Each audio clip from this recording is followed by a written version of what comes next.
Um assunto que a gente vem falando desde ontem, com mais ênfase, que é sobre a viagem do presidente Lula à China, que obviamente era uma pauta comercial, política comercial, mas acabou tendo fofoca também, tendo intriga também, e das sérias. Mais uma vez, de acordo com os bastidores da comitiva do presidente Lula, a primeira-dama Janja acabou interferindo em uma conversa.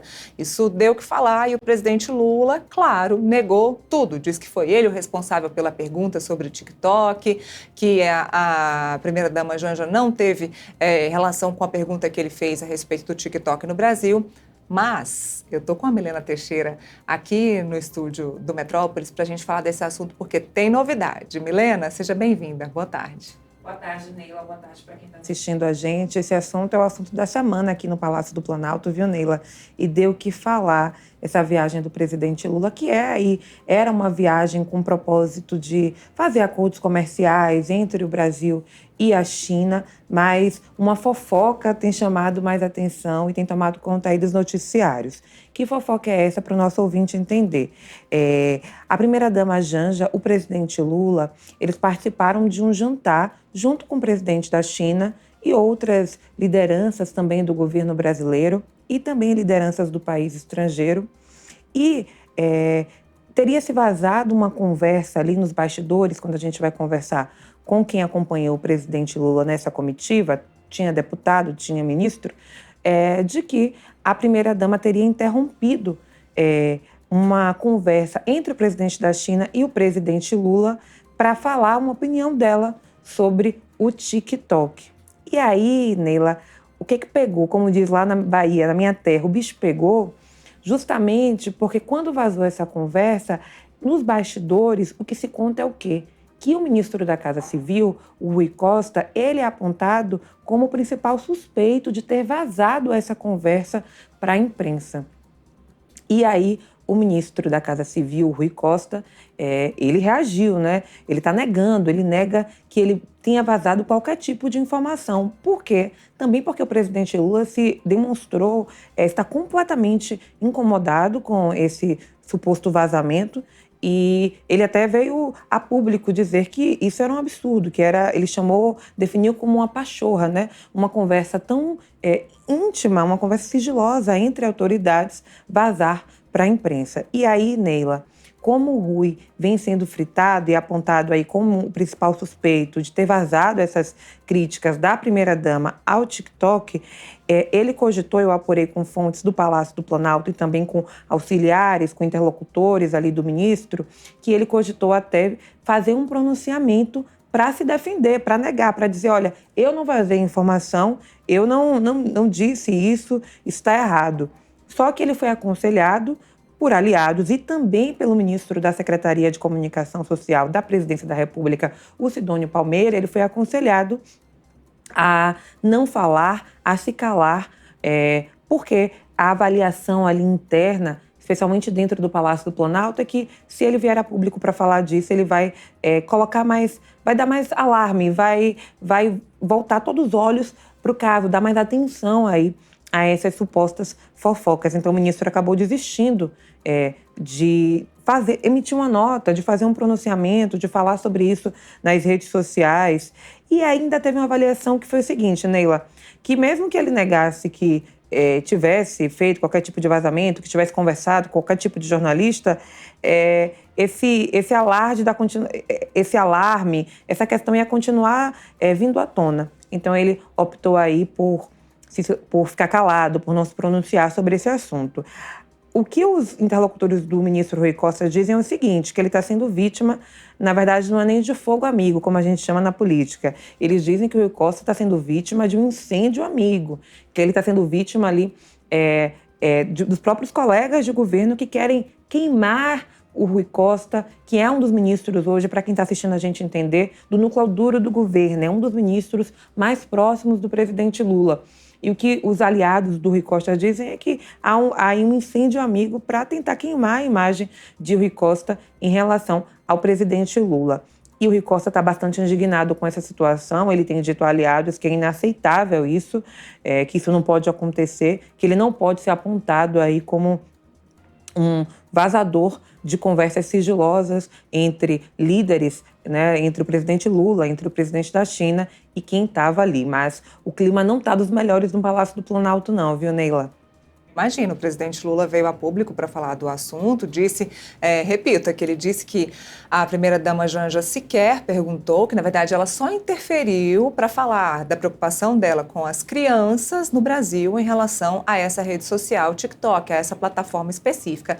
Mas, Milena, a gente sabe que o TikTok e outras plataformas tem números consideráveis e muito expressivos de seguidores de parlamentares da direita, da extrema-direita, que, na verdade, a preocupação da primeira-dama Janja é com essa movimentação, esse crescimento dos seguidores da direita dentro das redes sociais, principalmente do TikTok. A gente sabe que, na verdade, o que ela queria é que houvesse alguma forma de mudar esse algoritmo aqui no Brasil para que a extrema-direita tivesse minimizado o seu trabalho nas redes sociais. Estou errada?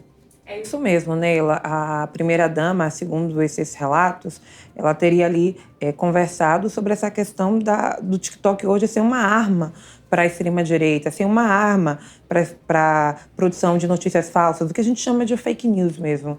E a gente lembra que o Brasil, inclusive o Congresso Nacional, tentou no ano passado, inclusive um projeto que era de relatoria do deputado Orlando Silva, tentou criar ali um projeto para regulamentar as redes sociais. O governo, inclusive, apoiava esse projeto muito por conta dessa questão que você disse, viu, Neila?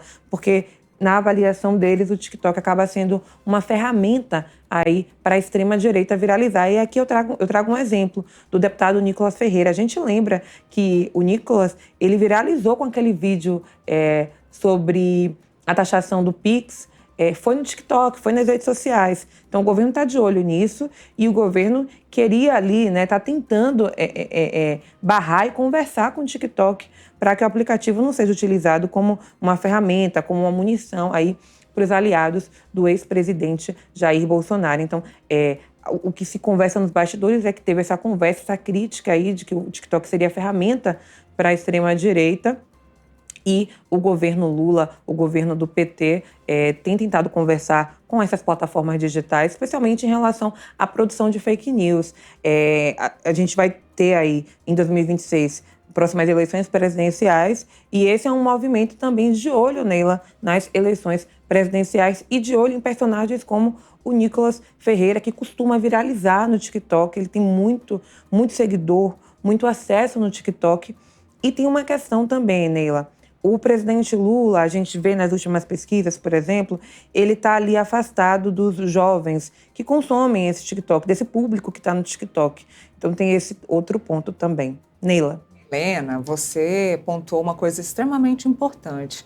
Na semana em que o deputado Nicolas Ferreira divulgou um vídeo sobre os valores da farra do INSS e também da possibilidade desses valores serem muito maiores por conta dos empréstimos consignados, o presidente Lula e a primeira-dama Janja conversam sobre TikTok na China, ou seja, na semana em que o vídeo do Nicolas chegou a mais de 100 milhões de visualizações, incomodando a ministra da Secretaria de Relações Institucionais, Gleisi Hoffmann, que foi atrás da Febraban, pedir para que a Federação dos Bancos pudesse vir a público, informar o valor correto dos consignados. Febraban que disse que o valor de 90 bilhões de reais num determinado período, valor que foi citado pelo Nicolas no vídeo, é o valor geral dos empréstimos consignados no Brasil nesse período.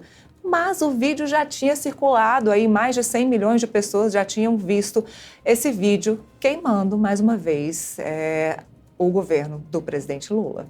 É isso mesmo, Neila. Esses vídeos, quando o Nicolas Ferreira grava esses vídeos, isso deixa o Planalto tenso. Não à toa, quando ele gravou esse vídeo agora sobre o INSS, teve uma reunião de emergência assim, no Palácio do Planalto. Eles chamaram ali líderes ou representantes do governo dentro do Congresso Nacional, os deputados, para orientar mesmo os deputados. A orientação do ministro Sidônio é a seguinte: olha, a gente tem que rebater, a gente tem que responder. Não pode ficar como no caso do Pix. E aí eles tentaram gravar vídeos, produzir conteúdos, né? Fazer ali para tentar se defender mesmo, para que o governo se defenda. Só que é muito difícil competir com os números que o Nicolas Ferreira tem, com os números que esses candidatos que já nasceram ali na internet, que são nativos da internet, possuem, que já falam essa linguagem. Esse é um desafio do governo Lula hoje, Neila. Então, quando o Nicolas vai fazer um vídeo, ele viraliza sobre esse tema, se cria ali uma tensão no Palácio do Planalto e as pessoas se mobilizam, os ministros se mobilizam para isso. A ministra Gleisi Hoffmann, ela conversou com os deputados, o ministro Sidônio também conversou com esses deputados. Um desses deputados foi o líder do PT na Câmara, o deputado Lindbergh Farias, foi o líder do PSB na Câmara, o deputado Pedro Campos. Então, isso é uma coisa que deixa esses vídeos, deixa o Planalto muito tenso. E dessa vez, eles tentaram agir rápido, né? Eles chamaram os deputados e vamos produzir, a gente vai rebater, a gente não vai ficar calado, como aconteceu na crise do Pix. Porque a crise do Pix, até hoje, nas últimas pesquisas, quando a gente vai olhar, atingiu aí a popularidade do presidente Lula. Imagino que o governo até já faça cálculos de se essa questão do INSS também não vai atingir aí a popularidade do presidente Lula, que a gente lembra vem tendo um trabalho constante para tentar reverter esses números, para tentar aumentar sua popularidade. Vamos ver as novas pesquisas. Olha, a gente falou dos seguidores do Nicolas nas redes sociais, mas vale lembrar que, para além das pessoas virtuais, Nicolas Ferreira foi um dos deputados mais votados no Brasil. Então, tem gente real acompanhando esse cara. Assim como tem gente real acompanhando a deputada Carla Zambelli, que foi a mais votada no estado dela. Então, a direita tomando conta das pessoas físicas e das pessoas virtuais preocupa, de fato, o Palácio do Planalto. Milena Teixeira, obrigada pela participação com a gente hoje. Obrigada, Neila, e obrigada a vocês pela audiência.